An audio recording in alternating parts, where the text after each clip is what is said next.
Bien-aimés dans le Seigneur, je vous salue au nom de notre Seigneur Jésus-Christ. Vraiment tokomi na moment où toyoka un peu le banzambe. Tolito lobela na sujet où ezali temple de Dieu. Temple de Dieu. Lecture na biso ezwami na 2 ezwami na livre ya Matthieu 21.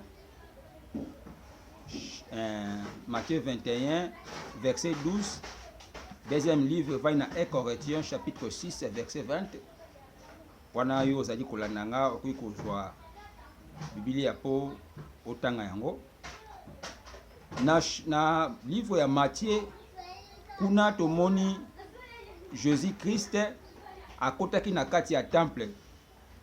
Akuti ndako ya tata na ye ekomaki wenze. Vraiment achasaki batu na kati na temple pe alobaki ndako ya tata na nga ezali esika te oyo bosala yango trafic. Tomoni na 1 Corinthiens chapitre 6 verset 20 balobi kuna liloba nzambe ezotalisa biso ete nzoto na biso ezali tempelo ya molimo mosantu. Yango na 2 points oyo toza kolobela na tina na temple de Dieu. Temple de Dieu ya liboso ezali oyo biso bato totongi bisika oyo tosanganaka, bisika oyo tozalaka na rencontre mpona koyoka liloba ya nzambe. Wuta na tango na kala na Biblia na Ancien Testament, temple ici etongama pe lelo oyo temple de Dieu ezali presque partout oyo bisika oyo tosanganaka mpona lukelongi na nzambe. Mais temple de Dieu ya mibale ezali nzoto na biso bato.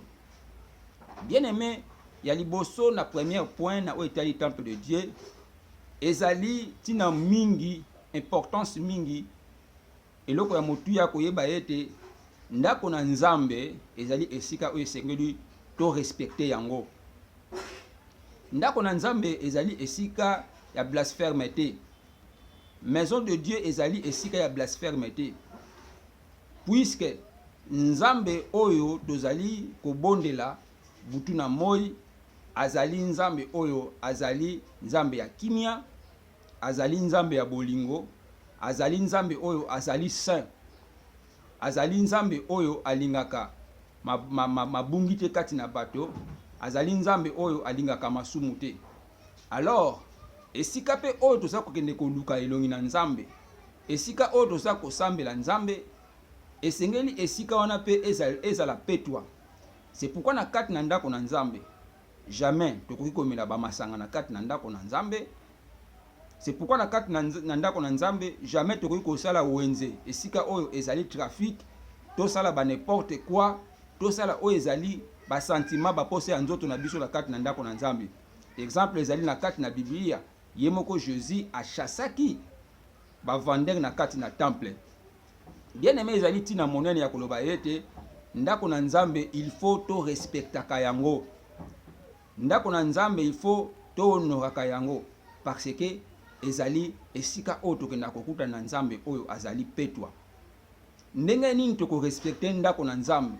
C'est-à-dire que tokoboya tango nyonso mabe esalima na kati na ndako na nzambe. Ndenge tomonaka pe parfois na kati na biyamba oyo tokutanaka, parfois ba mabe mosusu pe elekaka. Esengeli différence ezala entre ndako na nzambe na ndako na bato. Soki na ndako na bato ezalaka ba querelle, na kati na ndako na nzambe querelle ko kozala te. Soki na kati na ndako na bato ezalaka koboma na koboma, na kati na ndako na nzambe koboma na esengeli ezala te. Soki na bandako na bato kozanga bolingo ereniaka, na ndako na nzambe en esengeli ereniete kasi bolingo nde esengeli erenie. C'est pourquoi na kati na ndako na nzambe izosenga même biso bana na nzambe eza okende koluka elongi na nzambe, témoignage na biso ezala malamu, elateli na biso ezala malamu, maloba na biso ezala malamu, etaleli na biso ezala malamu, koyoka na biso ezala malamu, makanisi na biso pe ezala malamu. Po tomonaka yango souvent okomona na kati na ndako na nzambe me ba makambo mosusu ezali kosalema physiquement non que ezala spirituellement mais physiquement mabe ezali kosalama na kati na ndako na nzambe. Alors wana tozali koyeba tina etonga na nzambe te. David alobi ete David alobi ete azalaka na esengo tango balobi na ye akende na ndako na Nzambe. Bien aimé, ndako na Nzambe ezali esika oyo moto nyonso akendaka azwa kimia. Ndako na Nzambe eza te ke moto atiki ndako na ye eke na ndako na Nzambe, c'est-à-dire ake ko se livrer kati na mabe, to ake na ndako na Nzambe bake ko sala ye mabe, to ake na ndako na Nzambe akutani na eloko moko ya malamu te. Vraiment ndako na Nzambe ezali esika oyo Nzambe akutanaka na bana na ye. C'est pourquoi ndako na Nzambe oyo biso bato mokili totongaka, esika oyo tokutanaka ezali esika oyo esenge topetola yango ezala lieu saint. Ata Nzambe amonanaka te na miso, mais par rapport à ba caractère na biso, par rapport à ba conduite na biso, soki ndako na Nzambe etondisami na impudicité, wana ezali susu ndako ya Nzambe ya kopambwama te. Soki ndako na Nzambe etondisami na sorcellerie, wana ezali susu ndako na Nzambe ya kopambwama te. Soki ndako na Nzambe etondisami na haine, ezali susu ndako na Nzambe te. Parfois peut-être que ndenge toza kolobela par rapport ya Jésus tango achasaki bavande na kati na temple, toyi komi tuna est-ce que église nini na moya lelo oyo etekaka ba Thomson, ba Kwanga, ba Mapa to esali ba boutique ya bilamba na kati na église. Vraiment tomonaka te. Tango tokotaka église tomonaka kaka ba kiti, tomonaka chair pe tomonaka présence na biso bato. Nan tomona te ke tomona ba makayabu to ba Kwanga to ba nini ba marchandise songolo pakala eteka na kati na ndako na Nzambe, nan tomona te. Mais na époque ya Jésus achasaki bato na kati na temple parce que amonaki basalaki ndako na Nzambe ekomaki ndako ya trafic pona bango.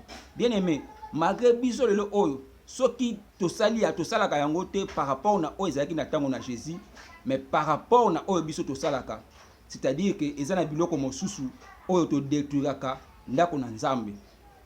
Moye ba pakano baya kosambela ezalité parce que réputation na biso moko d'abord na kati na lisanga ya bana na Nzambe ezali mabe.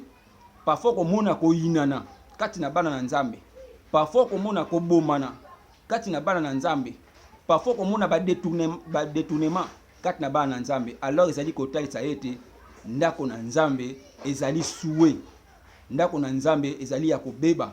Ok, ndako na Nzambe ezali ndako ezali koyamba bato nyonso. Ndako na Nzambe ezali tango moto akimi na kati na ndako na Nzambe azui kimia.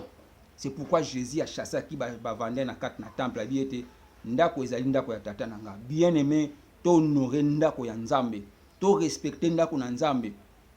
Ezali eloko moko ezali très important. Esika oto ndako luka Nzambe ezali esika ya kotonga na te.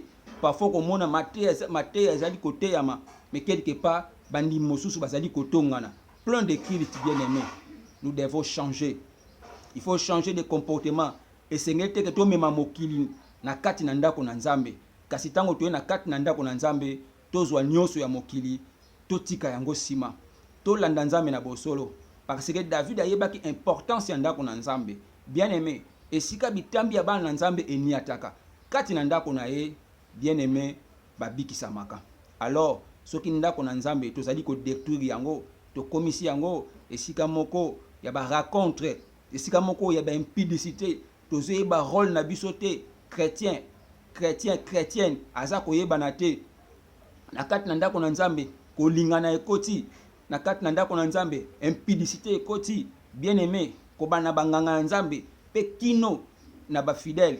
En tout cas bien aimé, watu tozali ko détruire temple na Nzambe, toke na référence directement Jésus Christ a chassaki ba vander na kati na ndako na Nzambe. Bien aimé, to longola nyonso ya mabe soki ezwami na kati na bandako na Nzambe to sambelaka. Bien aimé, nous devons changer nos comportements afin que Nzambe afanda assiéger na kati na ndako na ye. Deuxième temple de Dieu to le biete nzoto na biso bato ezali tempelo ya Molimo Santo. Nzambe ayebisaki na moto moko na Biblia ete na fanda kanandako oyo moto atungite. Bien aimé, na esika na ezali siko nini?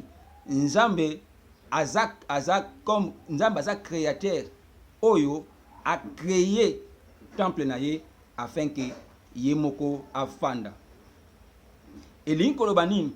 Kuna tomoni ke ndako na Nzambe oyo Jésus Christ a témoigné ndako ya tata na ngai.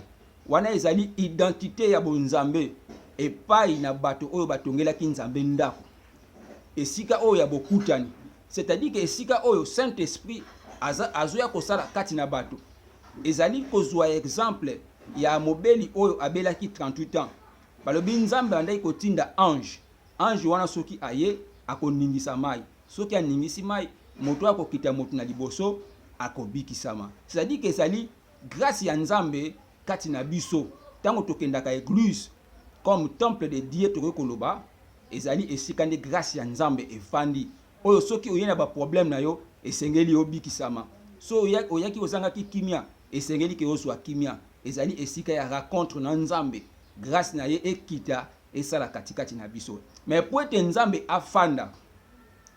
afandaka na ndako oyo etongi bato na maboko te, ndako etongi bato na maboko ezali grâce ya nzambe po ete ekita ezali ndako ya nzambe, ezali ya ye, ezali ko appartenir na ye, mais eza po to recevoir seulement grâce ya nzambe na moment oyo ezaka porté oyo tokendaka na ndako na nzambe. Mais po ete nzambe afandaka na ndako oyo moto te atongi, mais nzambe afandaka na ndako oyo ye moko atongi po te moto azali elilingili ya nzambe. Bien aimé, esengeli toyeba nini oyo biso tozali. Bien aimé, esengeli toyeba nini oyo biso tozali. Tozali ndako ya nzambe oyo ye moko nzambe atongi, oyo ezali temple oyo ye moko nzambe asali esika ete ndako na ye oyo ye esengeli afanda nde ezali biso. C'est pourquoi Jésus-Christ alobaki ete nakei me nakotindela bino molimo mosantu yango ekoya kofanda kati na bino pona koloba ete Saint-Esprit oyo ezali nzambe yango nde efandaka kati na biso bato.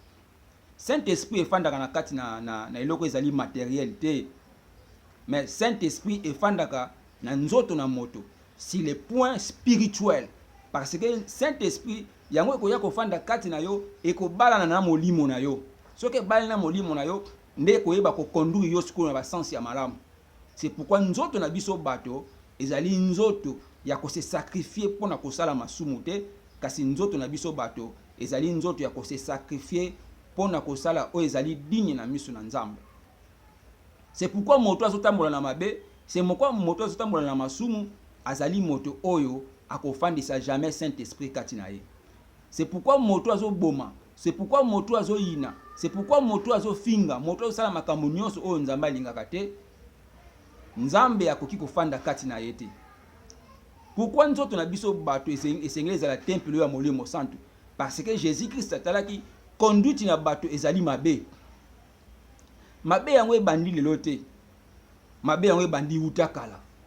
Tomonaki pe mabe mosusu na Sodome na Gomorre, tomonaki mabe mosusu na tango na Noa. Alors mokolo nini tokolinga ete nzambe en personne, le Saint-Esprit aya kofanda kati na biso. Alors souvent soki nzambe alinga fanda kati na biso, monoko na biso etondisami na masumu, miso na biso etondisami na masumu, matoi na biso etondisami na masumu, alors wapi ndako na nzambe? Bien aimé, parfois to benganaka nzambe afanda parce que nzoto na biso ezali nzoto ya masumu, nzoto ya na biso ezali nzoto oyo topekisaka nzambe a régner katikati na biso. Alors bien aimé, yeba ete nzoto na yo ezali tempelo ya molimo mosantu. Nzambe akreaki yo pona kosala masumu te, nzambe akreaki yo pote obunga nzela te, mais nzambe akreaki yo parce que o servir ye, ye avanda kati na yo, ye atambusa bomoi na yo, ye adirige bomoi na yo. Bien aimé, quel que soit yo ozali chrétien ou ozape chrétien te, mais yeba ete nzambe oyo akeli ngai na yo alobi ete nzoto na biso ezali tempelo na ye. Esengeli toboyaka mabe. Bien aimé, na temple oyo ezali matériel, Jésus achasaki bato parce que bakomisaki ndako na tata na ye ekomaki wenze. Mais na oyo ezali temple ya nzambe, comme biso bato oyo tozali lini na nzambe, biso moko toza na droit ya kozwa décision ya koboya oyo nyonso ezali ya mabe, ya kobongola mitema na biso ete totambola ndenge nzambe alingi, tozala kaka ba Kristu oyo ya kombo te, kasi kati na biso ndako na nzambe ezali soué bien aimé ezalaka parfois pasi okotala bana nzambe makambo mosusu bazali kosala ezali dini te na miso na nzambe wapi ba oyo ya nzambe wapi na ba oyo ya nzambe te bien aimé makambo mosusu bato bakomi kosala ezali même makambo oyo niama kutu akoki kosala te bien aimé niama azangi intelligence mais quand même na instinct aza koyeba eloko azali kosala comme abomination bien aimé bato mosusu bazali kovivre na abomination ndenge banyama mosusu bavivaka bien aimé parfois nyama azali ignorant ya koyeba oyo azali kosala kasi yo mutu ozali na intelligence yo mutu ozali na savoir kasi ozali kosala makambo ezali bien parfois ozali kosala makambo kutu oyo kutu ezali plus que animal akoki kosala yango bien aimé oh tobongwana tobima na kati na mabe yo mutu za kotambola na kati na mabe yeba ete nzoto na yo ezali temple ya molimo mosantu nzambe akelaki yo po ozala malamu po te otambola na nzela malamu otambola na nzela kobanga ye bien aimé dans le Seigneur napesi bino merci bino ba oyo osili kolanda video oyo vraiment ezali ko passer toujours na chaîne nanga ya YouTube soki bozana besoin ya contact plus 243 82 488 10 72 kimia nkolo Yesu Masia ezala na bino pe na mabota na bino na kombo na Yesu Kristo amen.